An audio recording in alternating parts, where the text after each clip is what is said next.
Hello friends, welcome to exam dreams. आज हम बात करने वाले हैं सबसे पहले अपनी वीडियो में एसबीआई पीओ की जो 2020 की वैकेंसीज़ आई हैं उसके रिगार्डिंग। तो चलिए वीडियो को शुरू करते हैं और इस वीडियो में हम क्या क्या बातें करने वाले हैं वो मैं आपको बता देता हूँ। सबसे पहले हम वैकेंसीज़ डिटेल्स को चेक करेंगे कि कितनी वैकेंसीज़ हैं, किस किस कैटेगरी में, और क्या एलिजिबिलिटी क्राइटेरिया रहेगा उनके लिए, क्या रहा है मतलब क्या एलिजिबिलिटी क्राइटेरिया है। उसके बाद एग्ज़ाम डेट्स के बारे में बात करेंगे, क्या हमारी एग्ज़ाम डेट्स रहने वाली हैं एसबीआई पीओ की, एग्ज़ाम का पैटर्न क्या क्या रहने वाला है वो भी इस वीडियो में हम बात करेंगे। उसके बाद जो हमारा डिटेल सिलेबस है, यानी हमारा सिलेबस प्री और मेंस के लिए क्या क्या रहने वाला है, ये भी हम इसमें बात करने वाले हैं, और प्रीवियस ईयर की कट ऑफ। तो चलिए फ्रेंड्स शुरू करते हैं इस वीडियो को। सबसे पहले हम बात करते हैं वैकेंसी डिटेल्स के बारे में। तो इस बार पीओ की एसबीआई पीओ की जो वैकेंसीज़ हैं वो 2000 वैकेंसीज़ आई हैं, जिनके एलिजिबिलिटी क्राइटेरिया की अगर हम बात करें तो इसमें आपको ग्रेजुएशन पास आउट मांगा गया है, या फिर अपीयरिंग में हो फाइनल ईयर में आप ग्रेजुएशन के, तो आप इस फॉर्म को भर सकते हैं। फॉर्म डेट्स तो ऑलरेडी कंप्लीट हो चुकी हैं, यानी फॉर्म भरे जा चुके हैं।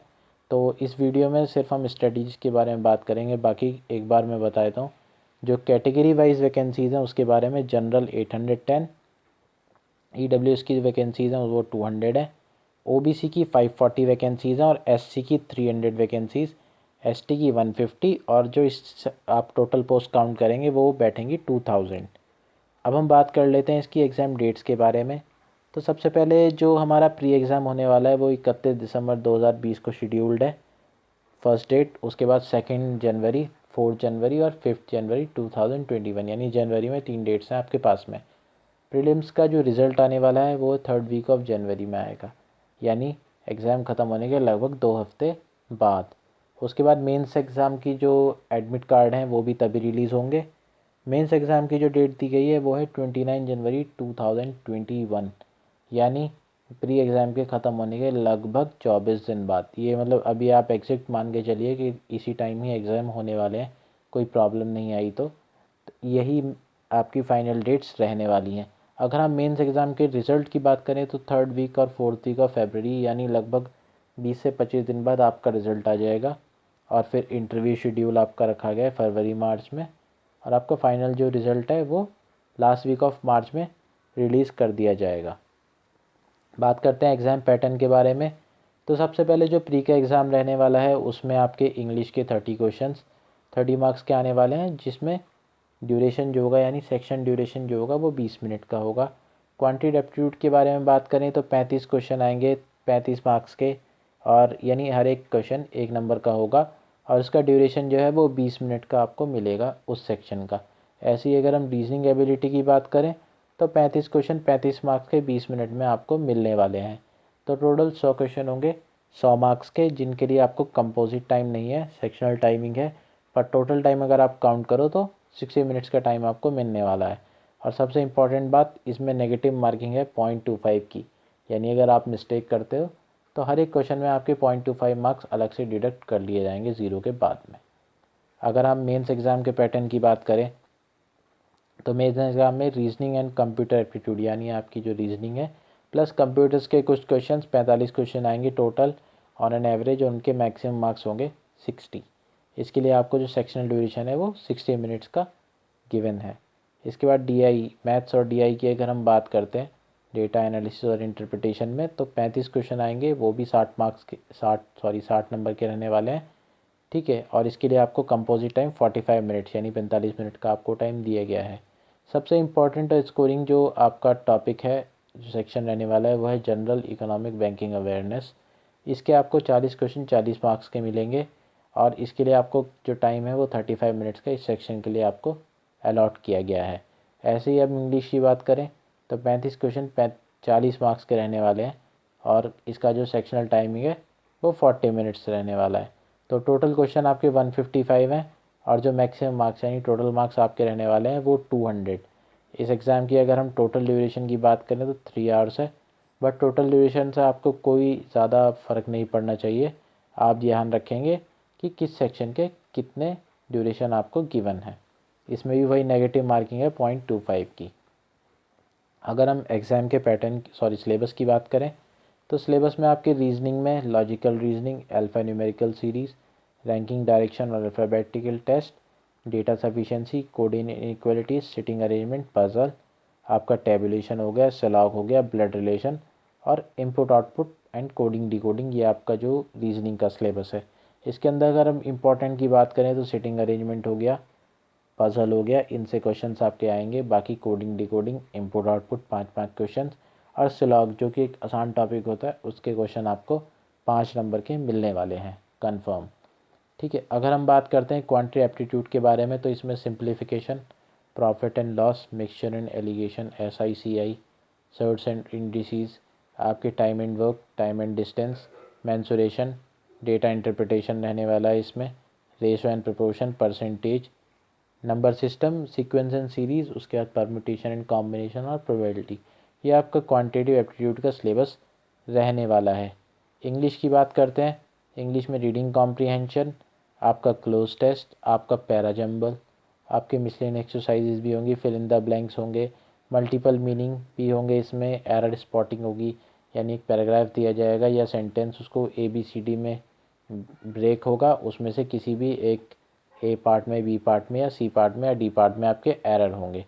इसके बाद पैराग्राफ होंगे और आपके पैराग्राफ कंप्लीशन में आपको आ जाएगा सारी डिटेल्स, यानी पैराग्राफ आपका मिलेगा ब्रेकेज में, उसको आपको ज्वाइन करके एक कंप्लीट बनाना है, यानी सीक्वेंस आपको फाइंड करना है। मेंस एग्ज़ाम की पैटर्न की बात करें तो मेंस एग्ज़ाम में आपका डेटा एनालिसिस और इंटरप्रिटेशन में क्या है, आपके ग्राफ्स हैं सारे, आपके DIs हैं, मिसिंग DI, केसलेट DI, लेटेड केस DI, ये सारे केस आपके रहने वाले हैं DI के। बाकी डेटा सफिशिएंसी, प्रोबेबिलिटी और परम्यूटेशन कम्बिनेशन। बट इसमें जो सबसे इंपॉर्टेंट टॉपिक्स हैं वो आपके DIs और ग्राफ्स हैं, इनसे आपको बहुत ही ज़्यादा क्वेश्चन मिलने वाले हैं डेटा इंटरप्रिटेशन में। बात करते हैं रीजनिंग के बारे में, तो रीजनिंग का लगभग वही सिलेबस है जो प्री का रहने वाला है, बट जो आपकी एक बोलते हैं कि लेवल अप हो जाएगा प्री से मेंस में। ठीक, इंग्लिश की बात करें, इंग्लिश में है रीजनिंग कॉम्प्रिहेंसिव, ग्रामर, वोकेबलरी इसमें ऐड हो गई है, सेंटेंस इंप्रूवमेंट हो गया, आपका पैराजम्बल, क्लोज टेस्ट, यानी जो आपके क्लोज टेस्ट आते हैं पूरा का पूरा एक पैरा का आता है, उसके अंदर आपके फिल इन द ब्लैंक्स होते हैं, तो उनको आपको कवर अप करना होता है। बाकी एरर स्पॉटिंग और फिलअप्स अलग होते हैं, बट क्लोज टेस्ट में आपको एक पैराग्राफ के अंदर ही होते हैं, एक पूरा पैराग्राफ होगा, उसके 10 क्वेश्चन होंगे, उसमें 10 जगह आपके फिलअप्स आपको भरने होंगे। उसके बाद सबसे जो अलग से टॉपिक इसमें रहता है जो प्री में नहीं है वो है कंप्यूटर का। कंप्यूटर में क्वेश्चंस आते हैं बट कोई फिक्स रेशो नहीं होता, कभी कभी तो आते ही नहीं है बट क्वेश्चंस आ जाते हैं, तो इसलिए कंप्यूटर में आपको बेसिक चीज़ें ज़्यादा ध्यान रखनी है, एक डीपली नॉलेज नहीं लेने की ज़रूरत नहीं है, क्योंकि 15 से 16 दिन आपके पास बच रहे हैं प्री के लिए। उसके बाद जब प्री आपका क्लियर हो जाएगा तब भी आपके पास 20 से 25 दिन होंगे, तो डीपली नॉलेज मत लीजिए, जो ओवरव्यू आप लीजिए, आप प्रीवियस ईयर के क्वेश्चन चेक कीजिए, उससे आप कंप्यूटर की तैयारी कर सकते हैं। सबसे इम्पॉर्टेंट सेक्शन की अगर हम बात करें, जनरल अवेयरनेस या बैंकिंग अवेयरनेस आप कह सकते हैं, तो इसमें आपके बैंकिंग के क्वेश्चन ज़्यादा आते हैं जो किसी और एग्ज़ाम्स में नहीं आते हैं। बैंकिंग के अलावा अगर आप SSC वगैरह के एग्ज़ाम भी देते हैं तो उसमें ये क्वेश्चंस आपको नहीं मिलने वाले, तो इसलिए इनकी खास तैयारी कीजिएगा, थोड़ा सा स्ट्रेटजी बना के तैयारी कीजिए, और लास्ट 4 to 5 मंथ्स की करंट अफेयर्स आप ज़रूर याद कीजिएगा, उसके अंदर ही बैंकिंग अवेयरनेस भी होनी चाहिए आपकी। तो लास्ट 4 to 5 मंथ्स का इनफ है आपके लिए, इनमें से ही सबसे ज़्यादा क्वेश्चंस आपके पूछे जाने वाले हैं। अब हम बात कर लेते हैं प्रीवियस ईयर की कट ऑफ्स के बारे में, तो जो जनरल कैटेगरी की कट ऑफ थी 2018 में वो 56.75 थी, जो यहाँ पर आपको गिवन है। OBC की 54.25, SC की 49, ST की 43। 2019 की कट ऑफ की बात करें तो 71 आपकी जनरल की, OBC की 68.25, EWS की भी लगभग इतनी रहती है जितनी जनरल के आसपास ही आती है, SC की 61.75 और ST की 54.75। अगर हम मेंस की कट ऑफ की बात करें तो उसमें जैसे 250 मार्क्स का है, तो आपके जो 50 मार्क्स का रहने वाला है वो इंटरव्यू शेड्यूल जो आपको डेट्स में मैंने बताया था, वो इंटरव्यू 50 नंबर का, उस 50 में से जितने भी मार्क्स आते हैं तो वो आपको लाने होंगे, और फिर टोटल कट ऑफ जो है वो 250 में से बनने वाली है। जनरल की 104 थी, OBC की 94.28, EWS की लगभग 101 थी, SC की 82.5 और ST की 77.63। तो इस साल की कट ऑफ थोड़ा और ज़्यादा जाने वाली, क्योंकि cut of her year increase हो रही है, तो उस हिसाब से आप तैयारी कीजिएगा। ठीक है, how to prepare your exam, आप एग्ज़ाम को कैसे प्रिपेयर करें, वो स्ट्रेटजीज़ आपको यहाँ पर गिवन है। सबसे पहले प्रॉपर प्लानिंग होनी चाहिए। आप एक प्लान बना के रखिए कि हाँ हमें इस तरीके से प्रिपेयर करना है। और अपने आप को जीके के रिगार्डिंग खासकर मैं आपको बताना चाहूँगा, जीके के रिगार्डिंग आप अपने आप को फुली अपडेट रखिए।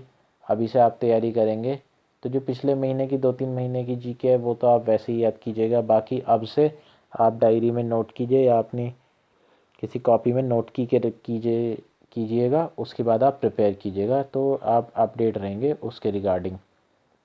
टॉपिक वाइज स्टडी कीजिए और बेसिक से स्टडी कीजिएगा, क्योंकि हर एक टॉपिक इम्पॉर्टेंट है जो आपके सिलेबस में रहने वाला है। किस टॉपिक से कितने क्वेश्चंस आ जाएं वैसे आप अनुमान लगा सकते हैं, बट कोई फिक्स नहीं होता कि इन्हीं टॉपिक से क्वेश्चंस आने वाले हैं।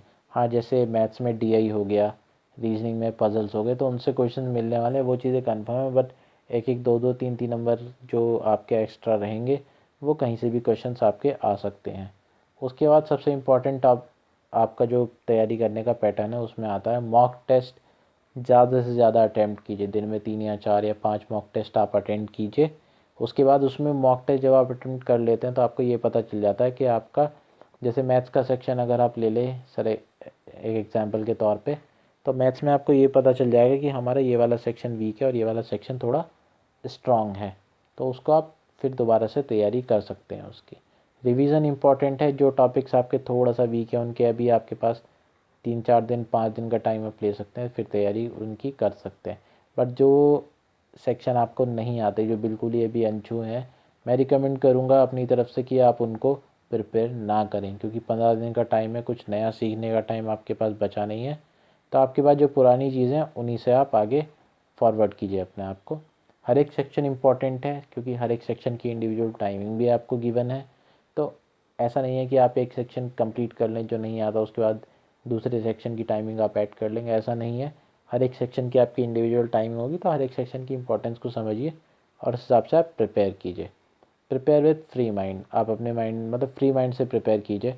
जो फर्स्ट टाइम अटैम्प्ट कर रहे हैं उनके लिए तो कोई प्रॉब्लम नहीं है, वो आप ये सोच के कीजिए कि हाँ जी हम फर्स्ट टाइम अटैम्प्ट कर रहे हैं, तो जो होगा देखा जाएगा। बट प्रिपेयर अच्छे से कीजिए। बट जो 2-3 बार अटैम्प्ट कर चुके हैं वो थोड़ा सा स्ट्रेटजी बनाइए, उस हिसाब से आप एग्ज़ाम दीजिए। और जब आप एग्ज़ाम दे रहे हों तो वहाँ पर आप ये समझ के एग्ज़ाम दीजिए कि yes I can do better, I can do well and I can pass the exam, यानी मैं अच्छे से परफॉर्म करने के बाद अपने एग्ज़ाम को पास कर सकता हूँ।